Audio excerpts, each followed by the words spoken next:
Is this thing on? Are we starting? Okay, Mike, Wait, can they hear me? Should I bang on my chest to make sure that they're making a lot of noise in your earphones?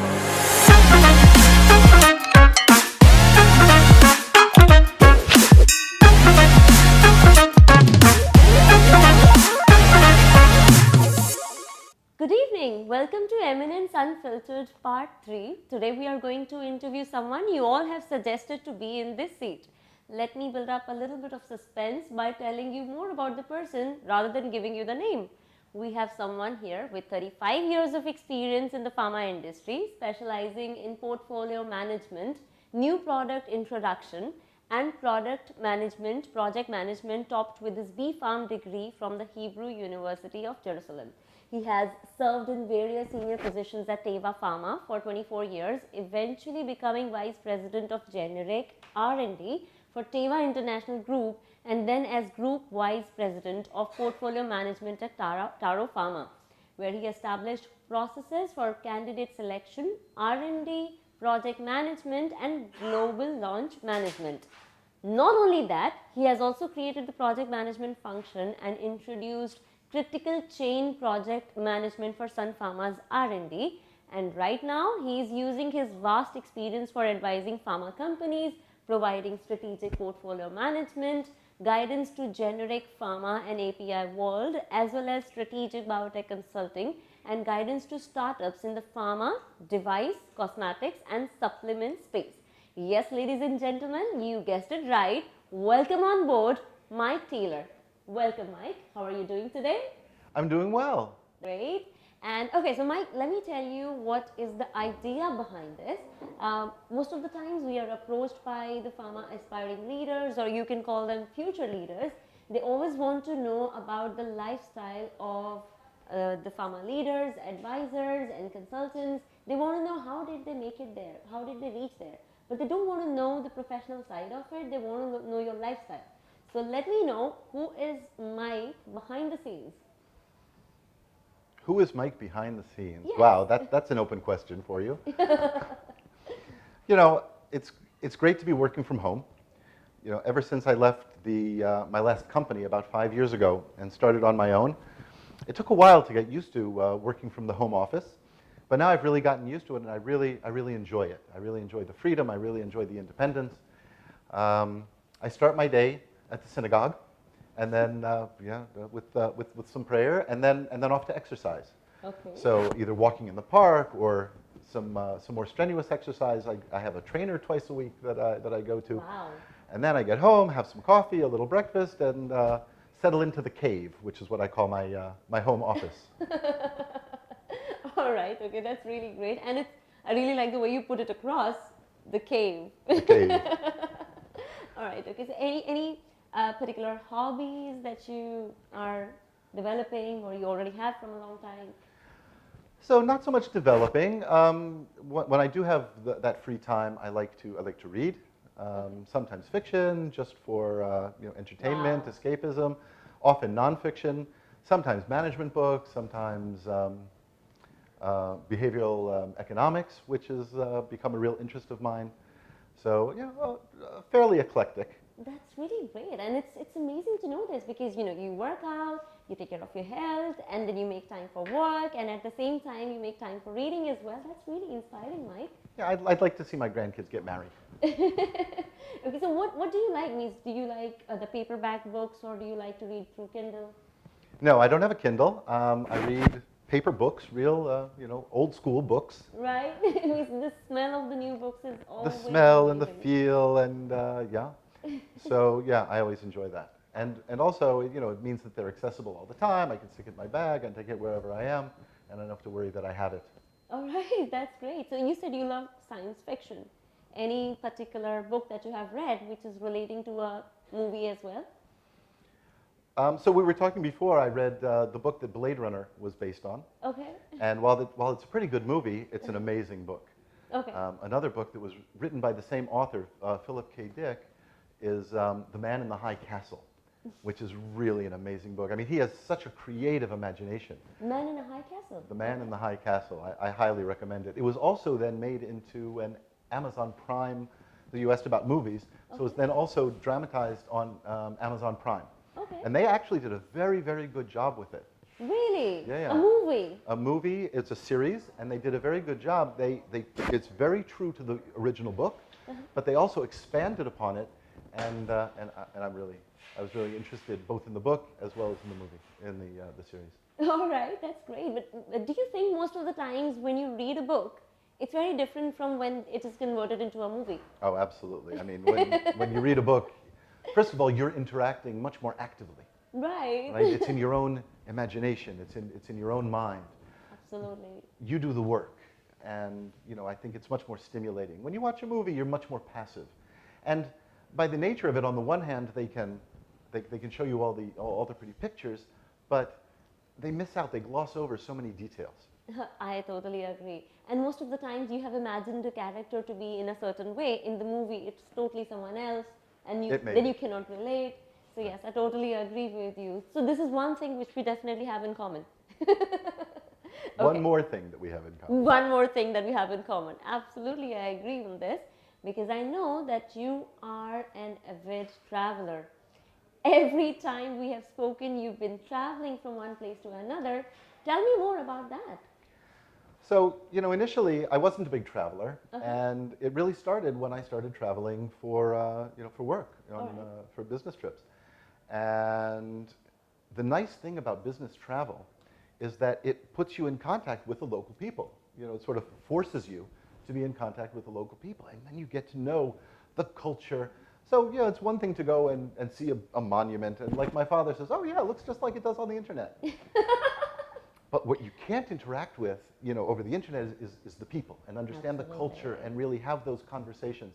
So be it earlier in my career when my main travel was to Europe, or later in my career when my main travel was to India, that's the part of it that's so rewarding, is to really get to know the people up close and personal, and to really.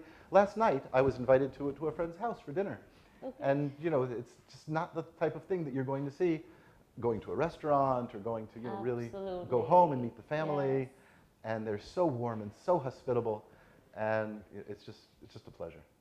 I must say that means your personality and your aura itself is so positive that most of the people would be really welcoming you home. Means it doesn't happen to everyone, honestly. It means I have traveled to several places. I never get invited to someone's home, honestly, because maybe my aura is good, average, but yours, it's amazing. I'm feeling very positive around you anyway. Oh, thank you. Well, it's mutual, Ganeet. I would invite you home. Definitely. So next time I'm in your country, I'm going to call you, hey, Mike, you need to be very nice to me now. Next time you're in Israel, you are invited. Thank you very much. Thank you very much, Mike. Okay, so any particular spot which is your favorite place, favorite country or favorite place? That's hard to say. I mean, so many places are really beautiful and interesting.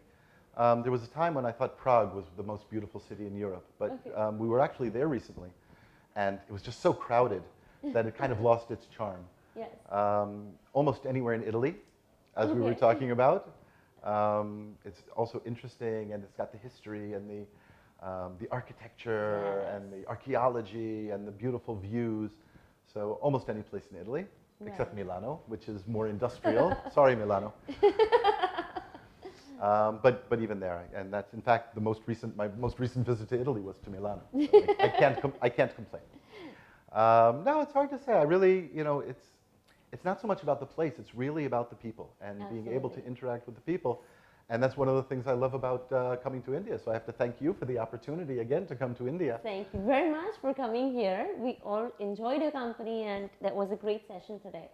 I'm glad you enjoyed it. What is your experience with Pharma Project and Portfolio Management Conference? Wow, it's I love interacting. Mostly it's sort of the next generation, and I love interacting with the next generation. It gives me an opportunity to share from my experience, and so I can brag a little bit about some of the things that I've done in my career, but also to interact and to hear the questions and to give back a little bit also to the next generation. And if there's anything that I can share from my experience and influence the next generation to do things in the way that I think that I'm passionate about, I find that really rewarding as well. Right. And even I even have some ongoing relationships with certain people that I've met at these meetings. We have regular Zoom calls, or we have less regular emails, and we discuss. So it's really been an ongoing type of thing. It's not just once a year I come down to Mumbai and we have the meeting, but it's really an ongoing interaction. Thank you very much, and thank you very much for saying this. That makes us, this is like fuel to the fire for us. So when we get feedback like this, that means, this is a platform where you're meeting the right set of people and you are bonding with them, you're learning from each other. So that makes us feel so proud that we are able to create that kind of platform. Thank you very much for that. And another thing that I want to know from you is that means you have experience with several companies, right? Means you have worked for devices, you have worked for cosmetics. What made you stick most of the times with pharma? Okay, right. So after leaving Sun Pharma and Taro about 5 years ago and setting up as a consultant, I've been working in doing some projects in portfolio management, but also working with a bunch of startup companies. In fact, the first startup company did a topical probiotic, which is registered as a cosmetic product. So those are the products like in the cosmetic industry. I'm a pharmacist by training. I've been in the pharmaceutical industry for 30 years. It's what I know, it's what I do. Somehow I really connected with that field. I really enjoyed the studies when I was in university, and I realized very early on that I didn't want to go to a retail pharmacy and sell diapers my whole life. And so went directly into R&D, and it was just really suits my character. It suits my interests, my curiosity, and so being able to work in research and development was really fit very well. And after doing that for 30 years, that's what I know, and that's my comfort zone. So and that's really where I can provide the most help to people, is those things where I have experience. I've seen so many different projects and strategized so many different aspects. In new product introduction, you're looking everything from ideation through to launch of the product, and you're looking at the strategy and you're looking at the risk management. So that's where I can share my expertise. Now, medical device is close enough to pharma. It's regulated. There are patents. It's not identical regulation, but the concepts are the same. So again, I can share from my experience. Cosmetic is a little bit different, and it's regulated in a very different way. And you have to understand that. But in terms of understanding that there's a product and that there's a need and that there's a patient or a customer for the product. When I talk about cosmetics, I'm not talking about makeup, right? I'm talking about sort of treatment cosmetics, cosmeceuticals, if you will. So it's all around the same area. And yeah, like I said, that's what I know, and that's where I feel I can really provide the best added value to people who consult with me. Okay. So yes, since it all falls under the same regulatory market at least, so in the end of the day, everything has to be safe and efficient. So has to be safe, efficacious. It's regulated. There's usually intellectual property around it. So all of these things are kind of in the same ballpark. Yes. Right. You've been working with Indian pharma for a very long time. Means you as a leader, as an advisor, as a trainer, as a consultant. Where do you think Indian pharma stand, and what should they aim for? 2 questions in one. Go. So I've been working with Indian pharma since about 2006. Actually, my first visit was in 2000, but that was just for a single project. And then later, from 2006, I've been coming fairly regularly over the years. And first of all, I was so impressed. The first time, I didn't know what to expect, and to see the level of expertise and the understanding in intellectual property and in formulation and just the science behind it, very, very impressive. The capabilities here are tremendous. So that's a real strength, and I think that's what's made the Indian pharma industry, what do you call it? The medicine cabinet to the world, something like that. And it's really well deserved. Where I think there's room for improvement is more in the management style. And there are different types of, obviously different types of organizations have different types of managers. In many cases, I've met some amazing managers, but in some cases I've also met managers who still think it's 1950. And the management, the management style sometimes is a bit antiquated. And while I'm not always a big fan of whatever they call the iGen now, 2023, I think there's an opportunity to introduce some more modern methodologies, kind of like what I was talking about today. Having that good governance process, in order to have a look at everything a little bit more decentralized, to be able to provide the responsibility to different parts of the organization. It doesn't all have to be in one place. Right. And I think there's an opportunity to modernize the management. Right, right. And that needs to be adapted as soon as possible. I believe you on that. Before we let you go, one very important thing that I want to know is, what is the advice that we have for our aspiring leaders in pharma industry? Wow. That's a tough one. But after a little bit of consideration, I think that the answer to that is, recognize in every situation where you are involved, you need to take a role of, you are the manager. As a project manager, you are the CEO of your own project. When you're participating in a meeting, you're not just there to participate in the meeting, to listen, to soak it up. You're there as an active participant. If you have something to say, you say it. If you have input, you provide that input. You need to do it in a respectful way. You need to do it in a way that is true to your values.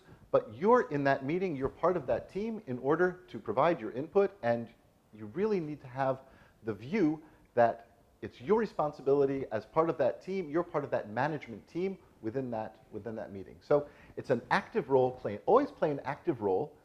Know when to listen, know when to speak, stay true to your values, and just keep that management framework in your mind, that mindset, so that you're taking responsibility for what you're doing.